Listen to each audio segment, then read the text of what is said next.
Isto, de novo, é repetir um filme. A gente já sabe o fim desse filme. Quem está pagando muito caro por ele são 13 milhões de brasileiros desempregados.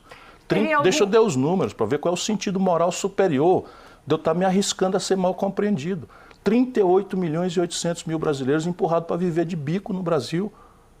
5 milhões e 500 mil microempresas inadimplentes na véspera de fechar. 63 milhões e 700 mil brasileiros humilhados com nome sujo no SPC. 57 mil homicídios. 66 mil mulheres foram estupradas no Brasil. E essa crise, vamos ser honestos, não foi o Bolsonaro que produziu. O Bolsonaro está surfando nela, o Bolsonaro está agravando, mas quem produziu essa crise, infelizmente, foi o lulopetismo. Deixa eu dizer com todas as letras aqui, quem produziu essa crise, se a gente não quiser entender, não entende. Mas quem produziu essa extensa crise social, econômica do Brasil, e quem ainda agravou a percepção da crise pela crônica de ladroeira, ninguém nega a roubalheira do PT. A gente pode reclamar, como eu sempre reclamei, que o Lula, como qualquer cidadão, tem direito ao devido processo legal. Não estou dizendo isso agora, estou dizendo lá de trás, quando o Moro era o super-herói do país, cansado de impunidade, eu compreendo o nosso povo, eu disse isso na toda hora. Mas se o Lula tem direito ao devido processo legal, não dá para esconder a roubalheira. Desculpa, eu fui ao Lula pessoalmente dizer, Lula, não entregue Furnas para Eduardo Cunha.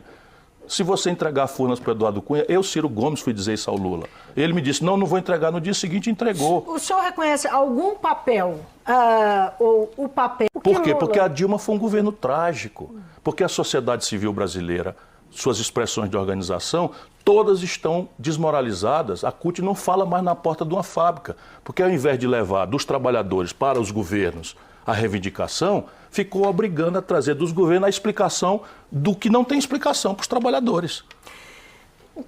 Que gesto Lula poderia fazer para reconquistar a sua confiança? Há algum gesto? Não tem confiança, você não recupera. E assim, porque para alguém que conhece o Lula pela televisão, eu compreendo que ele é um cantador, charmoso, e fala, e mente que com maior despudor, não tem escrúpulo de nenhuma natureza, mas o Lula, para mim, eu conheço há muitos anos. Em 1989, o Lula era uma mirabolância, eu já era prefeito de Fortaleza, que é a 5ª cidade do Brasil, e ajudei o Lula. Foram 30 anos. 30 anos.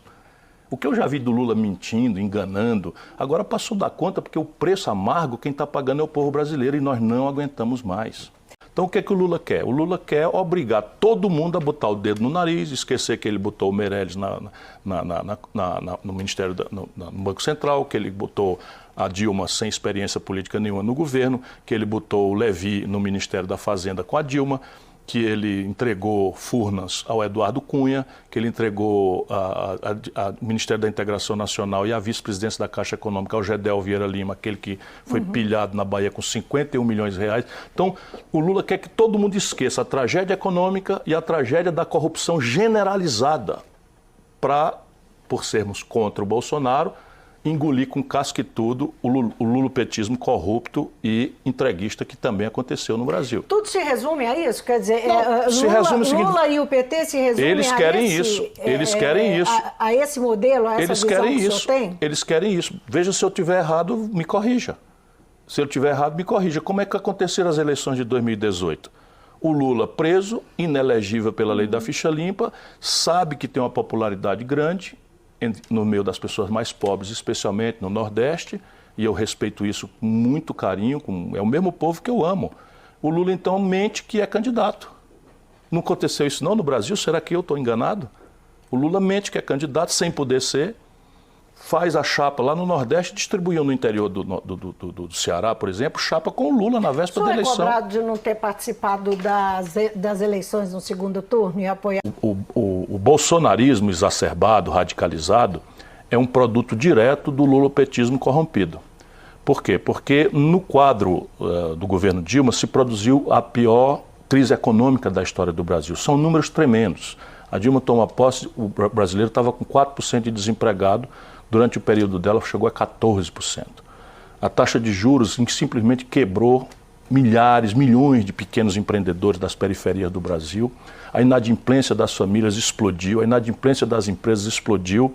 E em cima disso uma notícia generalizada de corrupção que leva o Lula para a cadeia.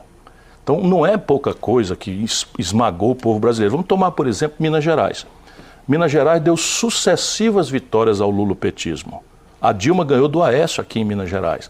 De repente, Minas dá quase 70% ao Bolsonaro. É o povo de Minas que nós temos que culpar? A